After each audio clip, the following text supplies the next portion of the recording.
ছেলেবেলা, কলমে ও কণ্ঠে সুস্মিতা।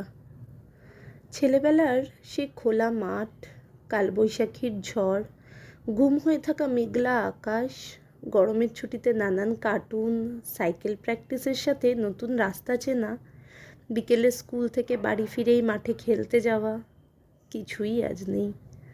নেই সে স্কুলে টিফিন ভাগ করে খাওয়ার রীতি, টিফিনে স্কুলের মাঠে জলপটকা খোঁজা, ডিম চুরি কিতকিত খেলার ছকগুলো বোধহয় আমাদের অপেক্ষা করতে করতে বৃষ্টির জলে মিশে গেছে। বাড়িতে প্রাইভেট পড়াতে আসা স্যারের হোমওয়ার্ক না করলে কান ধরে উঠবোস করাটাও যে আজ এত মধুর লাগবে সেটা কোনোদিন ভাবনায়ও আসেনি। প্রিয় বান্ধবীর সাথে যুক্তি করে ভাইকে মেয়ে সাজানো, কখনো বা টিফিনের বেলায় ফুচকা পাপড়ি চাট খেয়েছি এই বলে রাগানোর দিনগুলো সত্যিই জীবনের স্বর্ণালী দিন ছিল।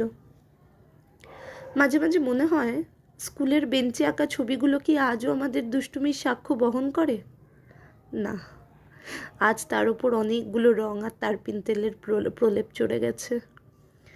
বন্ধুত্বের দিনগুলো আজ শুধুই মনের গহীনে জলজ্যান্ত।